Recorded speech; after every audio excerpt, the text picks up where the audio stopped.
Halo, Assalamualaikum warahmatullahi wabarakatuh. Saya Rantrika Sintasari.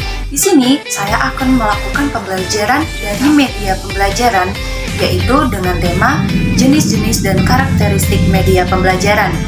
Di sini saya akan menggunakan media pembelajaran berupa video pembelajaran yang akan saya sampaikan di dalam video yang akan saya sajikan berikut ini.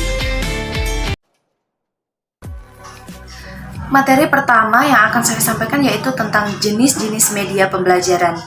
Berbagai sudut pandang untuk menggolongkan jenis-jenis media pembelajaran. Menggolongkan media pembelajaran berdasarkan 3 unsur pokok, yaitu tentang suara, visual, dan gerak.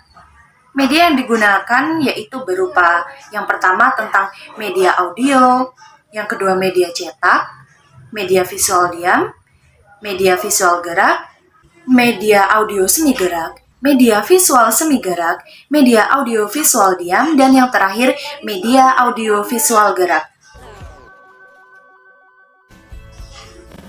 Anderson pada tahun 1976 menggolongkan media menjadi 10 media. Yang pertama yaitu audio, contohnya berupa kaset audio, siaran radio, CD, dan telepon.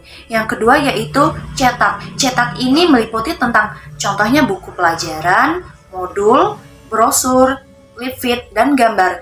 Yang ketiga yaitu audio cetak. Contohnya berupa kaset audio yang dilengkapi dengan bahan tertulis.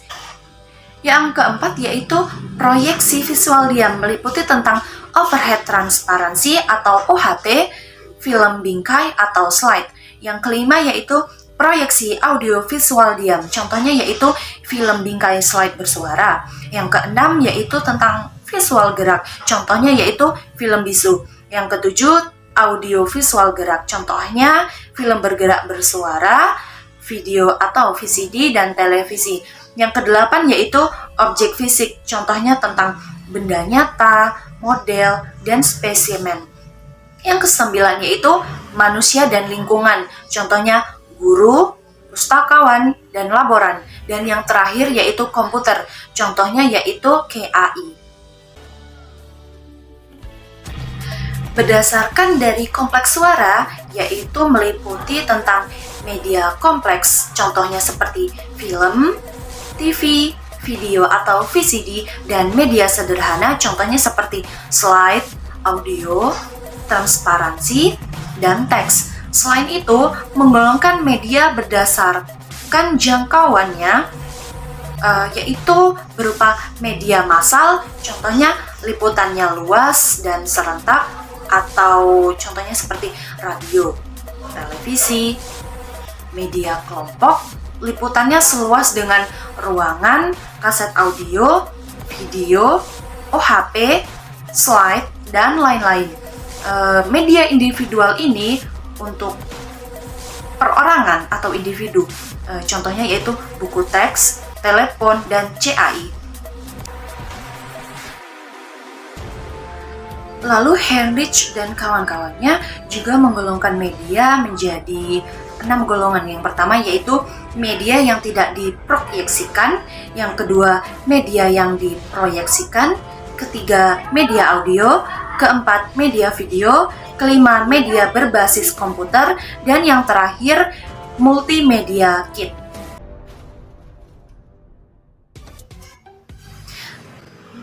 Pembelajaran selanjutnya yaitu tentang karakteristik media pembelajaran, meliputi yang pertama media proyeksi. Media proyeksi meliputi tentang transparansi OHP, merupakan alat bantu mengajar tatap muka sejati, sebab tata letak dari ruang kelas ini tetap berjalan seperti biasa. Guru sendiri dapat bertatap muka dengan siswa tanpa harus membelakangi siswa. Perangkat media transparansi ini meliputi tentang perangkat lunak atau overhead transparancy atau OHT, dan perangkat keras atau overhead projection atau OHP. Teknik pembuatan media transparansi ini meliputi tentang yang pertama mengambil dari bahan cetak dengan teknik tertentu. Yang kedua, membuat sendiri secara manual. Yang ketiga, film atau bingkai atau slide. Ini merupakan film transparan yang umumnya berukuran sekitar 35 mm dan diberi bingkai 2x2 inci. Dalam satu paket berisi tentang beberapa film bingkai yang terpisah satu sama lain. Manfaat dari film bingkai ini hampir sama dengan transparansi OHP. Hanya dari kualitas visual yang dihasilkan terkadang lebih bagus, sedangkan kelemahannya dari berupa biaya produksi dan peralatan lebih mahal serta kurang praktis untuk digunakan. Untuk menyajikannya dibutuhkan berupa proyektor slide. Karakteristik media pembelajaran yang kedua yaitu media diproyeksikan, meliputi tentang media realita. Media realita adalah benda nyata. Benda tersebut tidak harus dihadirkan di ruang kelas, tetapi siswa dapat melihat langsung ke objek yang disajikan. Kelebihan dari media realita ini adalah dapat memberikan pengalaman nyata kepada para siswa, misalnya untuk pembelajaran keanekaragaman makhluk hidup, lalu klasifikasi makhluk hidup, ekosistem, dan organ tanaman.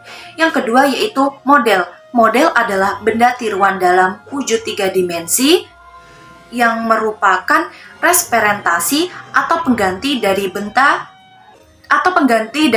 yang sesungguhnya. Penggunaan model ini mengatasi kendala tertentu, sebagai contoh pengganti realita.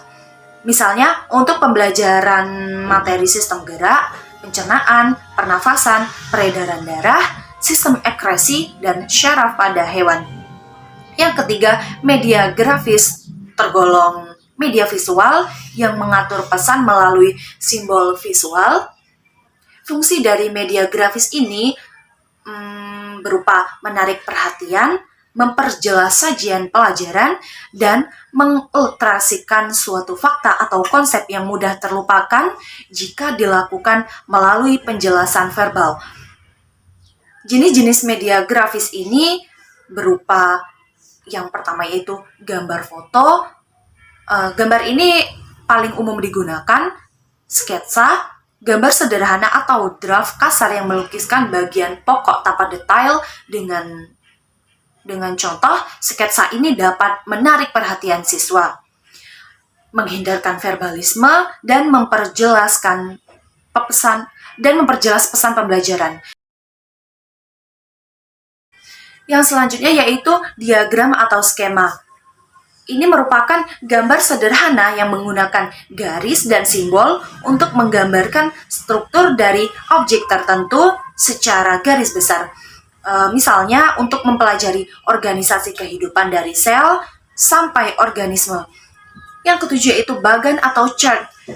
Ini menyajikan ide atau konsep yang sulit sehingga lebih mudah dicerna siswa. Selain itu, bagan sendiri mampu memberikan ringkasan butir-butir penting dari penyajian. Dalam bagan sering dijumpai bentuk grafis lain, seperti contohnya gambar, diagram, kartun, atau lambang verbal.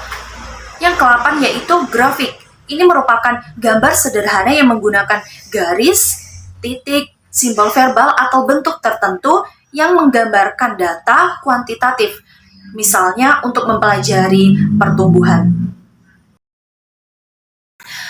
Karakteristik media pembelajaran yang selanjutnya yaitu media audio. Contohnya yaitu radio. Radio merupakan perlengkapan elektronik yang dapat digunakan untuk mendengarkan berita yang bagus dan aktual, serta dapat mengetahui beberapa kejadian dan contohnya peristiwa penting yang baru terjadi, serta masalah-masalah kehidupan dan sebagainya. Radio sendiri dapat digunakan sebagai media pembelajaran yang cukup efektif karena kaset audio yang dibahas untuk menggunakan dalam pembelajaran ini khusus untuk kaset audio yang sering digunakan di sekolah. Keuntungan dari menggunakan radio sendiri merupakan media yang ekonomis karena biaya pengadaannya dan perawatan dari radio ini cukup murah untuk digunakan. Karakteristik media pembelajaran yang selanjutnya yaitu media audiovisual. Media yang digunakan yaitu media video. Ini merupakan salah satu jenis media audiovisual.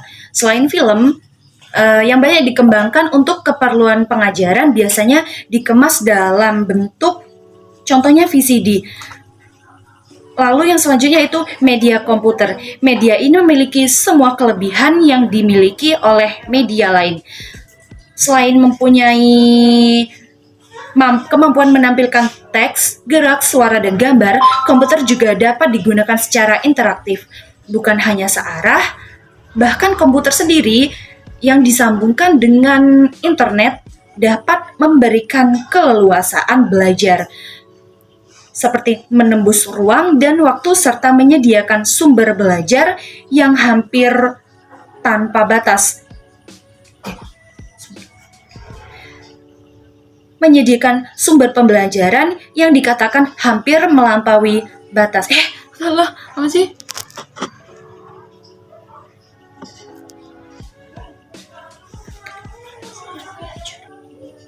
Komputer sendiri dikatakan dapat menembus ruang dan waktu serta menyediakan sumber belajar yang hampir dikatakan tanpa batas waktu, zaman, dan biaya.